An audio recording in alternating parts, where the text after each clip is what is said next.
I had Edward Norton was here a few weeks ago. Oh man, great. He's in on Rounders too. Everybody's in. Every in. single person is in, but I have a new plan. What's that? Netflix. Maybe they do it. Yeah, I bet they Netflix would. does- I don't know who owns the rights. I don't know if that's open on a Friday. People are watching Rounders too. I think so too. I think it would be Could great. do it in 10 weeks. I would do it. I would do. I mean, I'm telling you. I mean, and I know Edward would want to do. I mean, we talked He's about in. it. Yeah, we talked about it years ago. And Brian and David have a great idea. Like, we really should do it. Edward seems concerned about what happens to Worm and how much he'll be in it.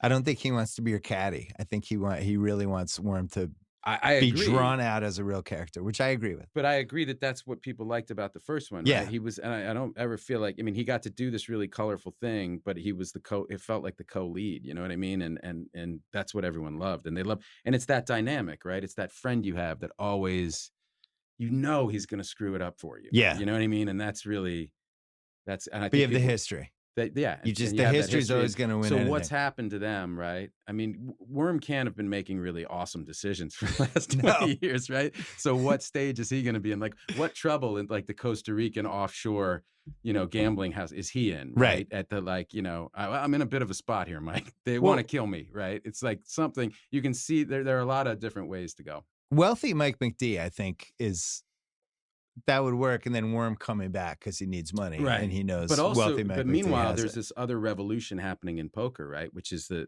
Doyle Brunsons and all those people who were just running the game when we made Rounders. And, Yeah. And now the common thing was like, hey, it's a skill game, and these are the best in the world.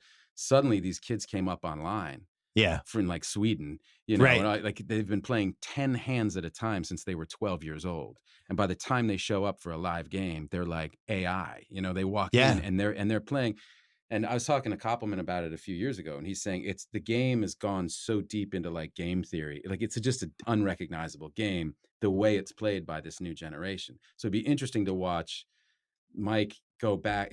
He was the young kind of upstart who was kind of proved himself worthy in the game, but like now this new group is coming in of like it's gonna take him down, right?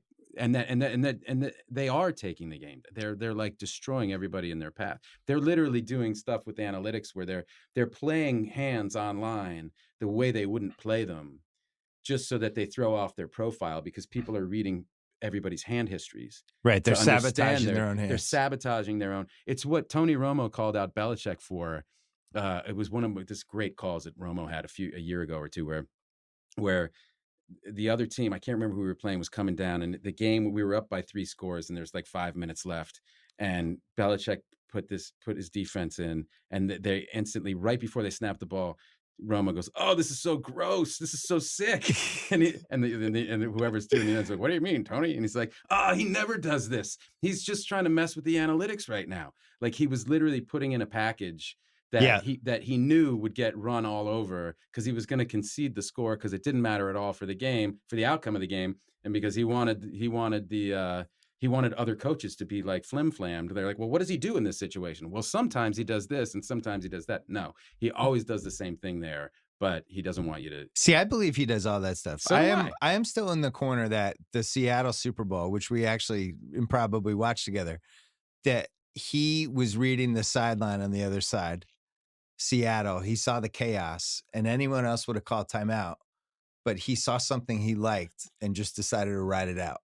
And people are like, "That's crazy. There's no way." He froze. I don't know. I mean, he was depending on Butler. If you remember that play, so Butler smacks, was it Talib who was right in front of him? So Butler walks up behind him. They were stacked up against each other, right? Now, I never played football. I thought Talib slapped Butler, right? No, I thought Butler was one behind of them him. So Butler walks up and slaps Talib. In other words, to say, get firm on this guy at the line. Don't let him push you off. Oh, yeah. I'm coming in right here. Like literally came right off his ass. And because he recognized it because Butler had been beat by that play in practice. Right. And he got a talking to from Belichick. So my recollection is so if that's Belichick going like, I'm going to trust that Malcolm remembers that this happened. And I don't think he was thinking that. I think he was thinking they seem out of control. Whatever they're going to do on this play is probably not going to work. Let's ride it out. Maybe it'll be a pass. We'll get an incompletion. It'll stop the clock anyway. I don't know what he was thinking, but I don't he's either. staring across the sideline watching them the same way you would watch like somebody's house from across the street. Yeah. I just I think it goes back to the Kubrick and Fincher and those guys. I think certain people are just different. We're not going to understand them. I don't know what he does 10 years from now. I think he's I going to don't know coach why he until didn't start Malcolm Butler in the Philly Super Bowl. well I that one we'll never he's know the story. well, I don't know why. I mean, it's like you've won so many Super Bowls. At least tell us. Give us some reason why when they literally couldn't stop us. Did we punt? We didn't punt in that game. Patriots didn't punt. I don't think Tommy so. threw for what? 900,000 yards in that game, like set every record. They could not stop him.